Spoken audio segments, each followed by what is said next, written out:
Este é o Zap Futebol Clube, eu sou Altino Ventura Neto. Vamos retomar agora análises da Copa do Brasil, né?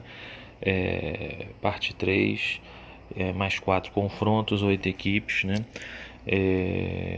Começando com um confronto entre Afogados e Atlético Mineiro, né?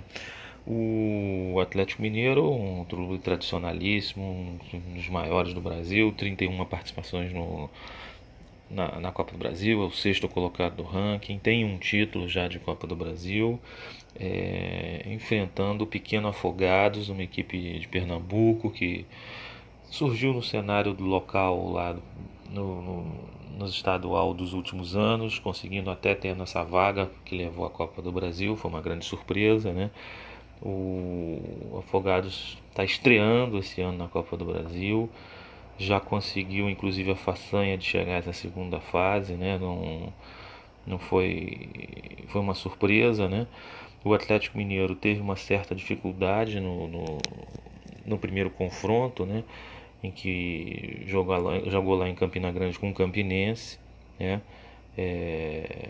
Passou no 0 a 0 com a questão do empate, né? Nessa fase o empate leva para pênaltis, né? Quem vencer passa. Então temos um confronto aí em que o Atlético Mineiro é franco favorito, né? Mas o sorteio deu o jogo sendo lá em Afogados, e o Afogados já passou pelo Atlético Acreano, né? Na primeira fase, com muita facilidade, inclusive, goleando. Acho que o Atlético Mineiro passa, é franco favorito, né? Mas o ano do Atlético não começou bem, tem turbulências, o treinador novo ainda está tentando entender e implementar seus métodos de trabalho, né? O Dudamel, o venezuelano, enfim, vamos ver o que vai dar, mas acho que dá Atlético mesmo assim. O segundo confronto envolve duas equipes que tradicionalmente disputam a Série B do Brasileiro, né? A Ponte Preta com o Vila Nova de Goiás. O Vila até caiu ano passado para a terceira, fez uma má segunda divisão, acabou caindo, né? Mas é um clube que tem muitas participações em Série B de Brasileiro, é um dos principais, né? A Ponte Preta tem 17 participações na Copa do Brasil, é o 26º do ranking, tem excelente colocação, já chegou mais semifinal uma vez, foi a posição mais longe que a Ponte chegou, né? É uma equipe tradicional de São Paulo, disputa o Campeonato Paulista sempre fazendo boas campanhas. Conseguiu chegar a essa segunda fase eliminando o Novo Hamburgo fora de casa, vencendo por 2 a 1. Foi uma boa vitória, um jogo difícil porque no interior gaúcho. O Novo Hamburgo também é uma equipe tradicional do futebol gaúcho, enfrentando um Vila que veio a essa segunda fase tendo eliminado o Galvez do Acre. O Vila tinha dado sorte no sorteio, pegou uma equipe fraca, conseguiu passar. O Vila tem 16 participações na Copa do Brasil, muito parecida com a Ponte, que tem 17, e é o 39º colocado. Confronto equilibrado, né? Mas acho que a Ponte ganha, inclusive o sorteio definiu a partida em Campinas, no Moisés Lucarelli, e isso vai ser decisivo, na minha opinião. A Ponte passa nesse confronto. O terceiro confronto envolve outra equipe do interior de São Paulo, né? A Ferroviária contra o Águia Negra, né? O Ferroviária veio para essa segunda fase tendo eliminado o Avaí, né, de Santa Catarina. Foi uma pequena surpresa, né? Um jogo relativamente equilibrado, mas o Avaí costuma frequentar as divisões maiores no brasileiro.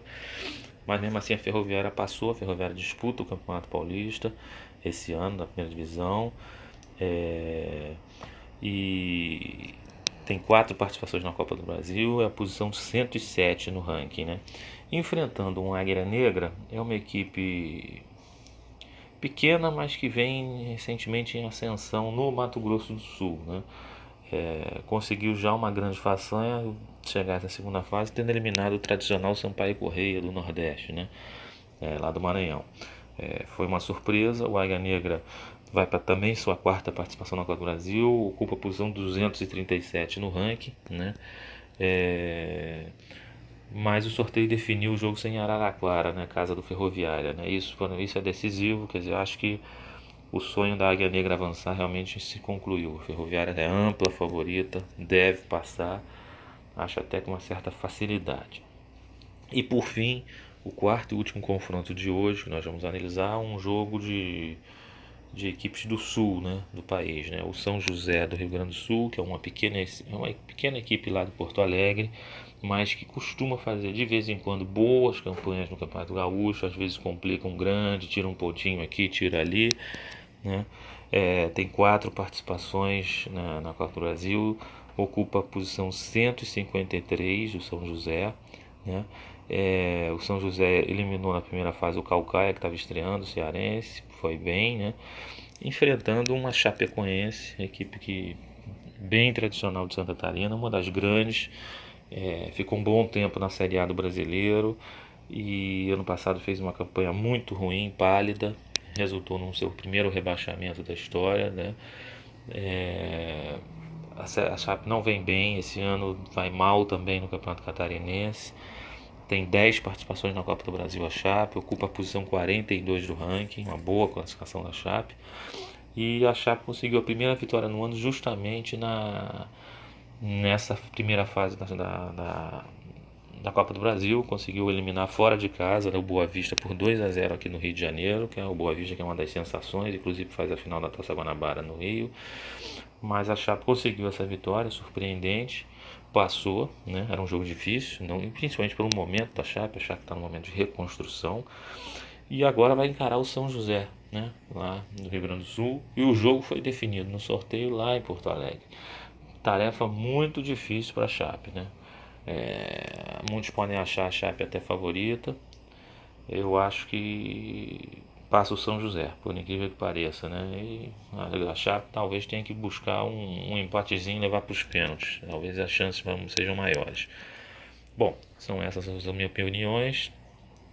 Vão lá, deem seu depoimento, o que vocês acham, suas avaliações, quem passa nesse grupo, tem algum favorito, o que vocês acham? É isso aí, galera. Até a próxima. Forte abraço.